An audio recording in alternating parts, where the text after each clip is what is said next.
Hey everyone, it's me again and welcome to Faith's Facts. If you're new to my channel, welcome to my little corner of the internet. My name is Faith Grenade and I put makeup videos here on YouTube. And you should subscribe and hit that little bell icon down below. It'll notify you every time I upload so you don't miss a minute of this riveting action. Just all this sweet tasty goodness that I've got going on right now. So today you've stumbled upon Faith's Facts, which is a new thing.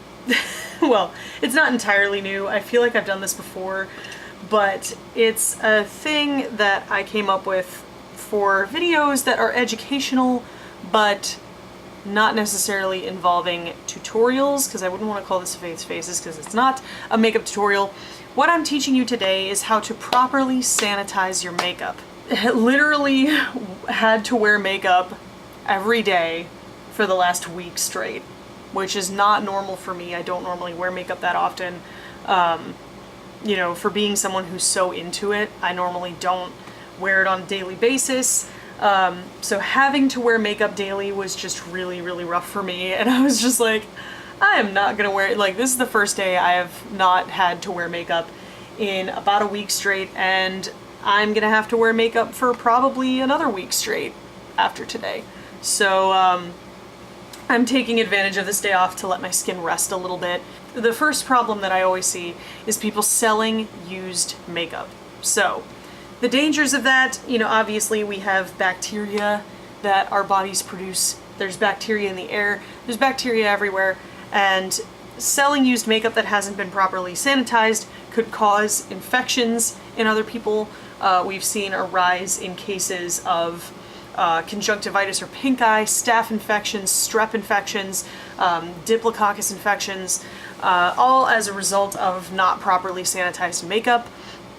I see a trend going around right now of beauty gurus, like big ticket beauty gurus, doing their face of makeup with testers as like a challenge or whatever.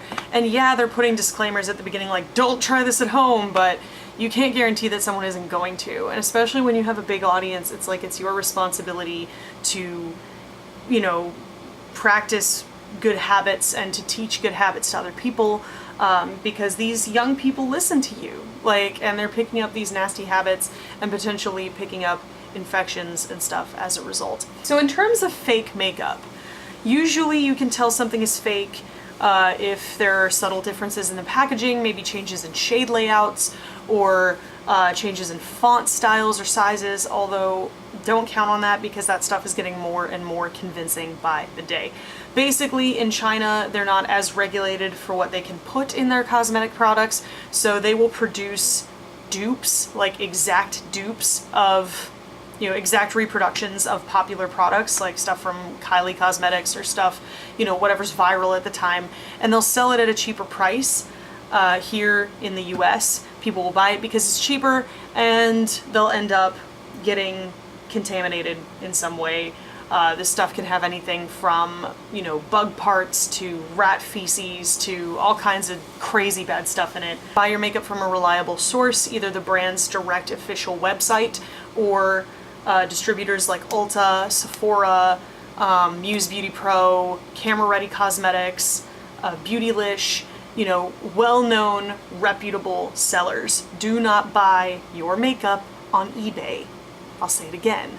Do not buy makeup on eBay. Don't buy it on Craigslist. Don't buy it on Facebook, you know, sales groups or auction sites. It's just a really bad idea. You don't know what you're getting. And I even usually avoid things like the Wish app, and, you know, like some of those other places, because you don't know where that stuff is coming from. You don't know what it could have in it. So only buy your makeup from reputable sales places. Another problem I see is people selling used makeup. I see this on Facebook all the time, of people selling old makeup that they've used but that they don't use anymore, and they're trying to make some money back on it. The problem with that is usually used makeup has not been properly sanitized, meaning that there's all kinds of bacterial growth on it, or the used makeup is old and it's expired and it's not, you know, safe to use on the skin anymore. There are certain ways that some products can be sanitized for resale, but you can't guarantee that the person that you're buying this stuff from has properly sanitized their products or that the products are still good. There are some products that you can sanitize and there are some products that you cannot sanitize. Things that you can't sanitize: mascaras. Mascaras or liquid eyeliners or anything where the applicator that you use on your face goes back into the main component. So mascaras, liquid lipsticks, lip glosses, concealers that have a little wand, anything like that cannot be sanitized or resold once you've used it. It is yours forever. The exception to this, of course, is things that are properly decanted onto a palette every time they're used, but you can't guarantee that when you're buying something online. Another thing that can't really be sanitized is cream products that have had brushes dipped and double dipped into them. Things like brow pomades. You see all those brush marks in there? Yeah, this is the one I have for my own personal use, so I dip and double dip into the container. I would not be able to resell this. I would not be able to give it to anyone in good conscience because it has had my bacteria all through it. It's generally a bad idea to share your makeup with other people. It's just safer to not do that. Because that makeup has your bacteria on it and then it'll have the other person's bacteria on it. There's always a risk, you know what I mean? People can have things like herpes and not even know it for ages. You can have HPV or hepatitis for most of your life and not show any symptoms. So it's like, why would you want to risk that? You know what I mean? Things that can be sanitized, any powder products can be sanitized, so eyeshadows, stuff like that.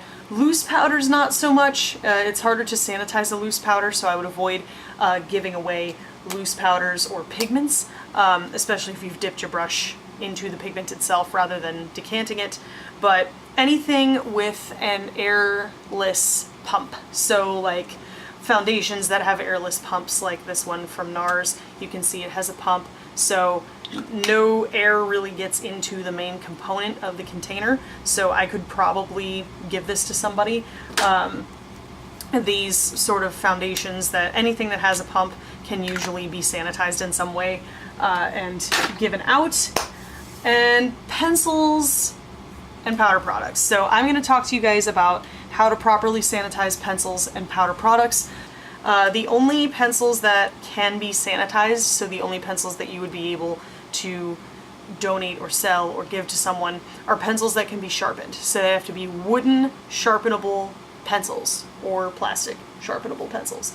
Anything retractable can't be sanitized, so you cannot get rid of that once you have used it.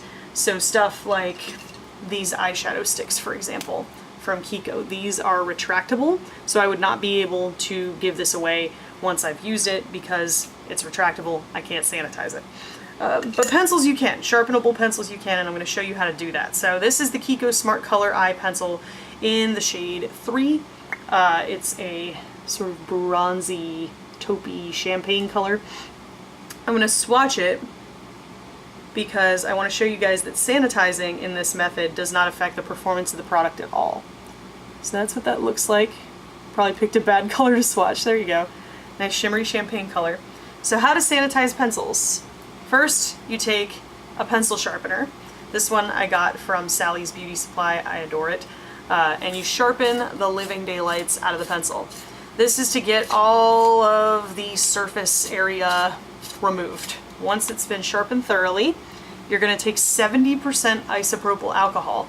It has to be 70, not 90. It's a common misconception. People think that higher percentage of alcohol means more sanitation power. That's not the case. 90% isopropyl alcohol evaporates too quickly to kill any bacteria, so it's actually less effective than 70. So 70% isopropyl alcohol.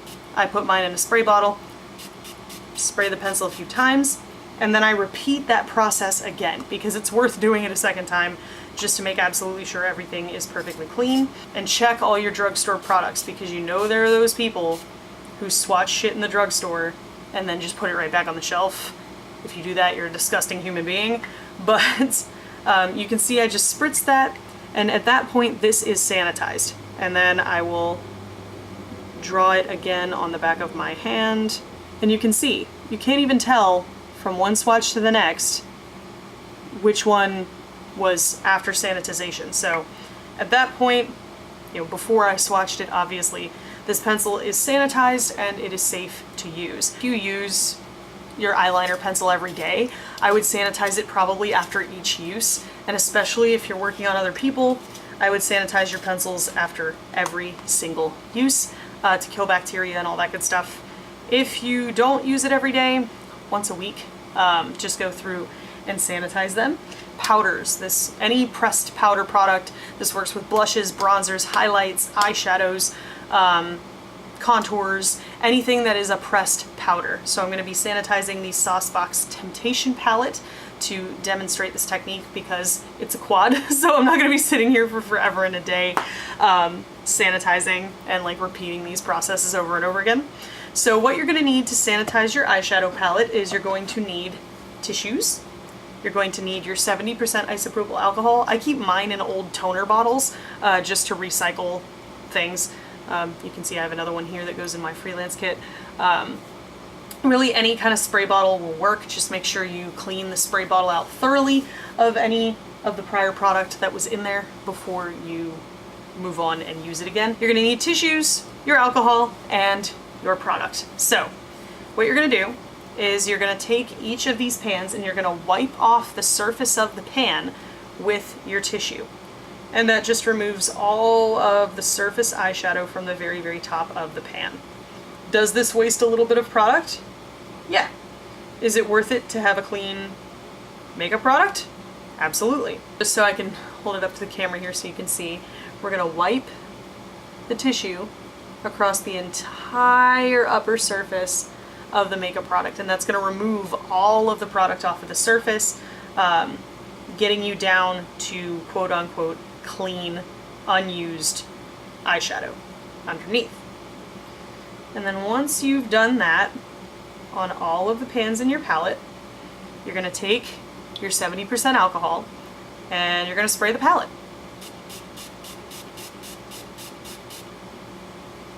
This does not affect the wearability or the performance of the eyeshadows at all. This does not create hard pan on any shadows I've ever used this method with, because the alcohol evaporates very, very quickly, and so it doesn't actually have enough time to bind to the eyeshadows to create hard pan. Usually I will take this opportunity while the alcohol is drying to sort of wipe down the palette, just anywhere where there's sort of kickback or fallout that's gotten on the actual packaging. I will wipe that off. Bam! Your pressed powder is properly sanitized, and it is ready to be used again. Your eyeshadow palettes, you don't have to sanitize them after every use, although if you do, good for you, that's awesome. There's no such thing as sanitizing too much. I would say if it's something you use on a regular basis, probably like once a week, just go over and sanitize it to make sure everything is safe. Especially if you're working on other people, you should be sanitizing after every single client or event. So for me, if I do a wedding, I will sanitize my entire kit after the wedding is over, and to make sure that everything has been cleaned through properly. If I buy anything from a drugstore, I sanitize it as soon as I get home. Straight that one more time with the Anastasia Amrezy highlight. You can see that I've definitely used this. I absolutely love this. And I'm going to sanitize it. So fresh tissue, another thing that you should probably do before you start sanitizing, make sure your hands are clean. Make sure you've washed your hands because you don't want to get any hand bacteria on there. So especially with these ones that have like interesting shapes and things, you want to make sure you get in all of those peaks and valleys and wipe everything down. And this is sort of a different textured powder, but I'm going to show you that this works exactly the same. Spritz it with alcohol, and then use that opportunity to sort of wipe it down. Wipe down the mirror, compact in here. There you go. That's all wiped down. By then, the alcohol should be pretty dry or close to it, and you're ready to go. It's as easy as that, guys. There is no excuse not to do this because it is about safety, and safety should be a top priority whether you're only doing makeup on yourself or you're doing makeup on clients as a professional. Safety is number one, paramount, most important, absolutely, crazy. Now that we've talked about how to sanitize some makeup products, let's talk about how to tell if your products are expired.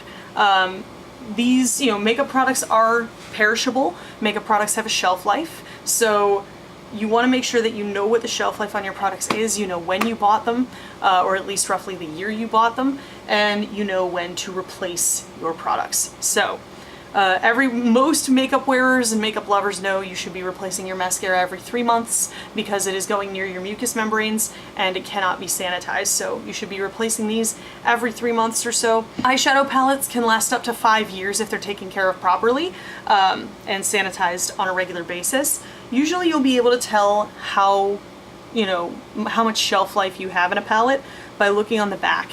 You see this little pot right there? It has 18M written in it. That means that this palette is guaranteed to last 18 months after it's been opened.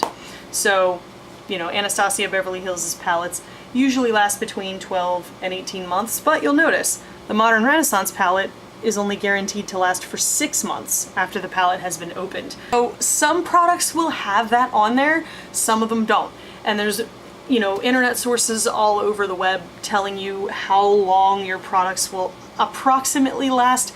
It's pretty hard to say like with absolute certainty this product is going to last 2 years, this product's going to last 3 years, because products will last longer if you sanitize them properly on a regular basis, and all that good stuff. But it's hard to say for sure, and obviously how you store them matters as well. But how can you tell if your product has expired? Usually, use your 5 senses. Your nose knows, especially when it comes to cream products. We all know that a MAC lipstick smells like a MAC lipstick, right? They have a fragrance associated with them. It's kind of like a vanilla cakey sort of MAC lipstick smell. If you notice that your MAC lipstick does not smell like a MAC lipstick anymore, throw it out, it's probably expired. Performance is also a big factor. If your eyeshadows aren't performing like they used to, if they're not as pigmented, if they're not blending as easily, if they're patchy, if they're faded, if they're a harder texture than they used to be, that probably means that they've expired and it's time to throw them out and replace them. Eyeliners you should probably be replacing every 3 to 6 months, give or take. So like foundations and stuff like that usually last about a year. Powder, blushes, bronzers, highlights, and powder eyeshadows will usually last anywhere from 2 to 5 years, but they can be less than that. And then obviously cream products don't last that long. You should probably be replacing your cream products every year. Really, I just go over, like whenever I get a spare second, I will go over some of my makeup stash and I'll just check on things to make sure everything's kosher. Before I use a palette, or if I know I'm going to use a palette the following day, I'll go ahead and sanitize it or something. It's just an easy habit to get into. Do something for 7 times and it becomes a habit. So just make a habit of sanitizing your stash, especially if you are a working makeup artist. I'm probably preaching to the choir right now. You're sitting there nodding your heads and agreeing with me, but know that with the advent of YouTube and the advent of Instagram, everybody fancies themselves a makeup artist, so it's not going to be as easy to guarantee that your makeup artist is practicing safely. So when it comes to hiring a makeup artist, I would encourage you guys to do your research, do your homework, make sure that the artist you're hiring is trained at the bare minimum, if not licensed. Preferably, I know when I'm looking at a makeup artist to hire for myself, if I don't want to do my own makeup for whatever reason, I am looking for an esthetician's license, because that tells me that that person has taken extensive training and extensive exams on sanitation and disinfection. So these, that person knows what they're doing and, ideally practices adequately, and there are, consequences if they don't. I'm a licensed professional now, but when I started freelancing, I was not licensed yet. But I did do extensive training in sanitation and disinfection prior to starting work as a freelance artist. So make sure that your artist is trained, watch how they work, because if they're, double dipping into a mascara wand and using it on somebody and then trying to use it on somebody else, that's a red flag. Unless they're giving the mascara to the client afterward, that's usually a huge red flag. So just do your research, watch how they work. If you see anything that's questionable, just don't book them. That's about it for today. I just felt compelled to make this video because I want you guys to practice using makeup safely. You know, it's so easy to get contaminated and it's so easy to end up with an infection, and I care about you guys, and I love makeup just as much as you do, but just as important as, you know, having fun with your makeup, it's also important to use makeup safely. Hope you guys found this video helpful, informative, or entertaining. If you did, there's a button for that. Spank that like button in the butt, you know it deserves it. And if you want to see more from me, you got a couple options now. You can click the videos on either side of my head to binge if you're bored or bummed out. Or hey, you can hit that button that looks like my face and subscribe and become a member of the faithful today. And if you really love me and you want to keep these things going for the long haul, you can donate to my Patreon, link down below. Don't forget to tune in next week. I upload videos every Sunday. Thank you guys so much for watching and joining me today, and I will see you in the next video. Toodles!